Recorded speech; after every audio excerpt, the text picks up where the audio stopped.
अस्सलाम वालेकुम, मैं हूँ डॉक्टर फ़ातिमा और आज के टॉपिक में हम बात करेंगे टेस्टिकुलर टॉयन पर। काफ़ी इम्पोर्टेंट टॉपिक है ये। स्टार्ट करते हैं। यूजुअली मेल्स में दो टेस्टिकल्स होते हैं जो कि स्क्रोटल कैविटी में पाए जाते हैं। इन दोनों टेस्टिकल्स को जो ब्लड सप्लाई जा रही होती है वो स्पर्मेटिक कॉर्ड के ज़रिए जा रही होती है। एक कॉर्ड होता है जिसको हम स्पर्मेटिक कॉर्ड कहते हैं जो कि ब्लड कैरी करता है टुवर्ड्स द टेस्टिकल। ठीक है, अब टॉयन जो है उसमें क्या होता है, जो हम बार बार टॉयन का पहले भी नाम ले रहे थे लास्ट लेक्चर में भी कि टेस्टिकुलर टॉयन हो गई। तो क्या होता है कि जो ये कॉर्ड होता है जो ब्लड सप्लाई टेस्टिकल्स को कर रहा होता है ये ट्विस्ट हो जाता है। उसके नतीजे में जो ब्लड सप्लाई होती है या तो वो पार्शली अफेक्टेड होती है या कम्प्लीटली अफेक्टेड हो जाती है। और जो टेस्टिकुलर टिश्यूज़ होते हैं वो डाई होना स्टार्ट हो जाता है, यानी वो बिल्कुल नॉन फंक्शनल होना स्टार्ट हो जाते हैं। इसमें दो टाइप्स होती है ना, एक तो कंप्लीट टॉयन होती है कि इनकम्प्लीट टॉयन होती है। एक में कुछ ब्लड सप्लाई थोड़ी बहुत जा रही होती है और एक में बिल्कुल कम्प्लीटली जो है वो रिस्ट्रिक्ट हो जाती है। टॉयन जो है वो बहुत ज़्यादा कॉमन है एडोलेसेंट मेल्स में, यानी कि 12 to 18 ईयर्स ओल्ड मेल्स जो हैं उनमें ये बहुत ज़्यादा कॉमन है। लेकिन ऐसे कि जो इन्फेंट्स होते हैं और बहुत ज़्यादा ओल्डर एडल्ट्स होते हैं लाइक 65 ईयर्स 70 ईयर्स, उनमें भी टॉयन हो सकती है, लेकिन मोस्ट कॉमनली जो है 12 to 18 ईयर्स ओल्ड मेल्स में होती है। इस पिक्चर में देखें तो सबसे पहले तो हमें एक स्क्रोटल सैक नज़र आ रहा है, उसमें एक टेस्टिकल हमें नज़र आ रहा है। उसको जो ब्लड सप्लाई ऊपर से कॉर्ड की तरफ से आ रही है बहुत अच्छा यहाँ पर दिखाया गया है। एक में तो वो बिल्कुल नॉर्मल है, उसमें नॉर्मल सप्लाई जा रही है। सेकेंड इमेज देखें तो उसमें जो वो कॉर्ड है जो ब्लड सप्लाई दे रहा है टेस्टिस को, वो ट्विस्ट हो गया है।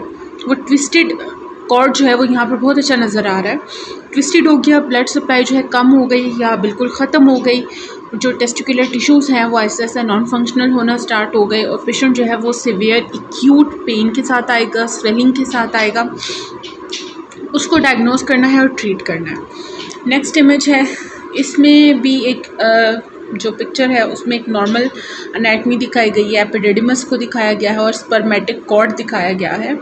सेकेंड इमेज जो है उसमें वो कॉर्ड जो है बिल्कुल ट्विस्ट कर गया हुआ है वर्लपूल साइन की तरह, तो ये टॉयन हो गई है।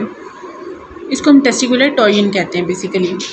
कॉजेज़ देख लेते हैं कि कौन कौन से कॉजेज़ जो हैं वो ट्रिगर करते हैं टेस्टिकुलर टॉयन को। सबसे पहले तो कंजेनिटल फैक्टर्स आ जाते हैं, कंजेनिटल डिफॉर्मिटीज़ आ जाती हैं, जिसमें सबसे पहले बेल क्लैपर डिफॉर्मिटी आती है। अब ये बेल क्लैपर डिफॉर्मिटी क्या होती है इसको हम नेक्स्ट इमेज में देख लेते हैं। इसके अलावा इनहेरिटेड भी होता है। अगर आपकी फैमिली हिस्ट्री है ऑलरेडी टेस्टिकुलर टॉयन की तो काफ़ी चांसेस होते हैं नेक्स्ट जनरेशन में भी टेस्टिकुलर टॉयन के। इसके अलावा जो अदर कॉजेज़ आते हैं कि ये किसी भी टाइम पे हो सकती है, इवन बिफोर बर्थ भी हो सकती है। इवन आप सो रहे हैं, कोई फ़िज़िकल एक्टिविटी कर रहे हैं, स्पोर्ट्स खेल रहे हैं, कोई इंजरी हो गई क्रियॉन में, स्पोर्ट्स इंजरी स्पेशली, उसमें भी जो है वो टेस्टिकुलर टॉयन हो सकती है। तो यूजुअली क्या होता है कि फिर स्पोर्ट्स में एक प्रिवेंटिव स्टेप लिया जाता है कि एक कप होता है जिसको मेल जेनिटल ऑर्गन्स पे वेयर कर लिया जाता है, जिससे टेस्टिकुलर टॉयन या जो भी इंजरी होती है उसके चांसेस बिल्कुल ना होने के बराबर होते हैं। अच्छा जी, इसके अलावा जो रैपिड ग्रोथ होती है टेस्टिकल्स की ड्यूरिंग प्यूबर्टी, जिसमें हार्मोन्स जो हैं काफ़ी ज़्यादा एक्सक्रीट हो रहे होते हैं और उसमें ग्रोथ जो है वो मेल जेनिटल या फीमेल जेनिटल जो भी ऑर्गन्स होते हैं उनकी काफ़ी ज़्यादा हो जाती है। तो उसमें जो रैपिड ग्रोथ जब स्टार्ट होती है टेस्टिकल्स की तो वो भी एक कॉज हो सकता है टेस्टिकुलर टॉयन का। अब नीचे वाले इमेज में जो है एक नॉर्मल टेस्टिकल दिखाया गया है। इसमें जो टेस्टिकल है अगर उसका देखा जाए कि उसकी लोकेशन क्या है, वो ओब्लीक में पड़ा हुआ है ना, बिल्कुल ओब्लीक सा पड़ा हुआ है। जबकि बेल क्लैपर डिफॉर्मिटी जो कि कंजेनिटल डिफॉर्मिटी है, इसमें क्या होगा कि वो बिल्कुल हॉरिजॉन्टल ट्रांसवर्स जो है वो उसमें आ जाएगा। इसमें जो टेस्टिकल होता है वो फ्रीली जो है वो मूव कर सकता है, रोटेट कर सकता है। जब वो फ्रीली रोटेट करेगा तो जो कॉर्ड है उसके ट्विस्ट होने के चांसेस काफ़ी ज़्यादा हो जाते हैं। साइन सिम्टम्स देखते हैं कि पेशेंट किन साइन सिम्टम्स के साथ आता है। सबसे पहले तो पेन आ जाती है, सिवियर एक्यूट पेन होगी। सडन पेन होगी बहुत सिवियर वाली। इसके अलावा स्क्रोटल सैक पर जो है वो स्वेलिंग हो सकती है। सिंगल टेस्टिकल जो अफेक्टेड टेस्टिकल है उस पर स्वेलिंग हो सकती है, या ओवरऑल इंटायर स्क्रोटम पर भी स्वेलिंग हो सकती है। पेन जो है वो काफ़ी क्वाइट सडन होती है और काफ़ी ज़्यादा सिवियर होती है।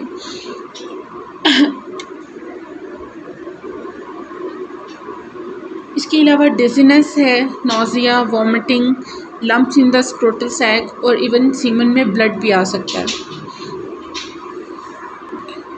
टेस्टिकुलर पेन के कुछ अदर कॉजेज़ भी हैं, सिर्फ ये नहीं कि टॉर्जन में ही जो है वो इतनी सिवियर पेन होगी। एक इन्फ्लेमेटरी कंडीशन है जिसे एपिडिडिमाइटिस कहते हैं, उसमें भी इस तरह की सिवियर पेन हो सकती है। यूजुअली जो टेस्टिकल टॉर्जन होती है ये वन साइड पे होती है, वन टेस्टिकल को अफेक्ट कर रही होती है।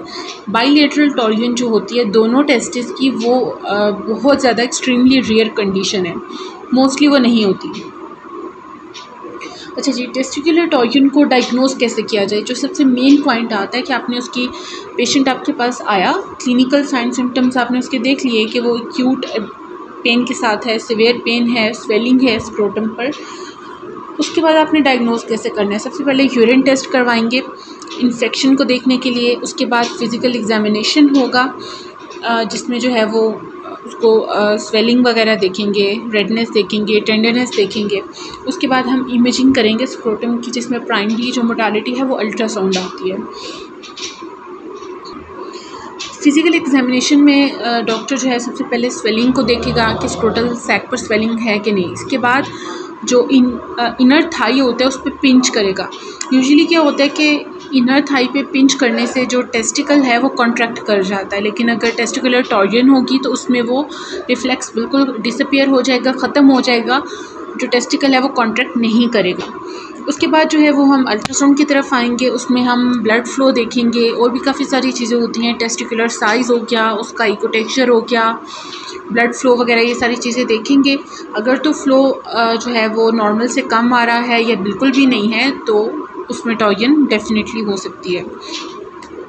अच्छा जी, इसके सर्जिकल देख लेते हैं कि रिपेयरिंग क्या होती है, ट्रीटमेंट क्या होता है। जो रेडियोलॉजिकल फ़ीचर्स हैं टेस्टिकुलर टॉर्जन के, उसको हम अलहदा से एक वीडियो में डिस्कस करेंगे। जो इसका ट्रीटमेंट होता है वो मोस्टली जो है इमरजेंसी में सर्जरी करनी पड़ती है, सर्जिकल रिपेयर होता है टेस्टिकुलर टॉर्जन को ट्रीट करने के लिए। बहुत कम ऐसा होता है कि डॉक्टर जो है वो मैनुअली कॉर्ड जो ट्विस्ट हो गया होता है उसको अनट्विस्ट कर सके, ऐसा बहुत कम होता है। उसको, इस प्रोसीजर को मैनुअल डिटॉर्जन कहते हैं कि एक टॉर्स्ट हो गया टेस्टिकल, उसको डिटॉर्जन जो है उसकी वो मैनुअली बाय हैंड जो है वो डॉक्टर ने कर ली। मोस्टली सर्जरी परफॉर्म की जाती है as soon as possible blood flow को रीस्टोर करने के लिए। अदरवाइज़ ये होता है कि जितनी ज़्यादा देर होती जाएगी उतनी ज़्यादा टेस्टिकुलर टिश्यूज़ जो हैं, सेल्स हैं, उनकी डेथ होती जाएगी और वो नॉन फंक्शनल हो जाएंगे। अगर तो ब्लड फ्लो जो है वो मोर देन 6 आवर्स तक कट ऑफ हो जाए तो टेस्टिकुलर टिश्यू जो है वो उनकी डेथ होना स्टार्ट हो जाती है। और अगर टाइम इस तरह से गुजरता जाए तो अफेक्टेड टेस्टिकल जो है उसको रिमूव भी करना पड़ सकता है। सर्जिकल डिटॉर्जन जो होती है वो यूजुअली जनरल एनेस्थीसिया के अंडर परफॉर्म किया जाता है और डॉक्टर क्या करता है कि एक स्मॉल इंसिजन जो है वो स्क्रोटल सैक में करते हैं और उससे जो कॉर्ड होता है उसको अनट्विस्ट किया जाता है। कुछ सूचर्स भी लगाए जाते हैं टेस्टिकल को उसकी जगह पर रखने के लिए ताकि वो दोबारा मूव ना करे और दोबारा से टॉर्जन होने के चांसेस ना हों। सर्जरी हो गई, उसके बाद जो इसकी रिकवरी में कौन कौन सी चीज़ें होती है जिनको मद्देनज़र रखना ज़रूरी होता है, जिनका ध्यान पेशेंट ने रखना होता है, उनको देख लेते हैं। सबसे पहले तो पेन रिलीफ आ गया। डॉक्टर सर्जन जो है वो यूजुअली डिज़ोल्वेबल स्टिचेस जो हैं इस प्रोसीजर में लगाता है ताकि उनको दोबारा से रिमूव ना करना पड़े और जो उसका एक अलहदा से पेन होता है वो ना हो। इसके अलावा आइस पैक जो हैं वो भी यूज़ किए जा सकते हैं सिंगल डे में 10 to 20 मिनट्स के लिए, जो कि स्वेलिंग जो हो जाती है उसको कम करने में हेल्प करते हैं। यूजुअली सर्जरी के बाद जो है वो काफ़ी तकरीबन 2 से 4 हफ्तों तक स्वेलिंग रहती है, उसके लिए जो है वो आइस पैक भी यूज़ किए जा सकते हैं स्वेलिंग को कम करने के लिए। इसके अलावा जो सर्जिकल एरिया होता है जिसको जहाँ पे सर्जरी हुई होती है, स्क्रोटल कैविटी हम कह लें, तो उसको जो है वो क्लीन रखना बहुत ज़रूरी है। यूजुअली क्या होता है कि उसको हम नीम गर्म पानी से जो है वो वॉश करते रहते हैं, सोपी वाटर से, ताकि वो हाइजीनिक रहे, वहाँ पे बैक्टीरियल ग्रोथ ना हो। इसके अलावा रेस्ट और रिकवरी बहुत ज़्यादा ज़रूरी है। डॉक्टर जो हैं वो बिल्कुल बेड रेस्ट का बताते हैं, कोई फ़िज़िकल एक्टिविटी जिसमें सेक्सुअल एक्टिविटी भी आ जाती है, इंटरकोर्स आ जाता है, और स्पोर्ट्स एक्टिविटीज़ जो होती हैं उनसे बिल्कुल मना कर देते हैं। और ये भी नहीं है कि 24 आवर्स बेड पे लेटे रहना है, थोड़ी बहुत वॉक वगैरह जो है वो अच्छी होती है ब्लड सप्लाई के लिए। रिकवरी के लिए रेस्ट जो है वो बहुत ज़रूरी है।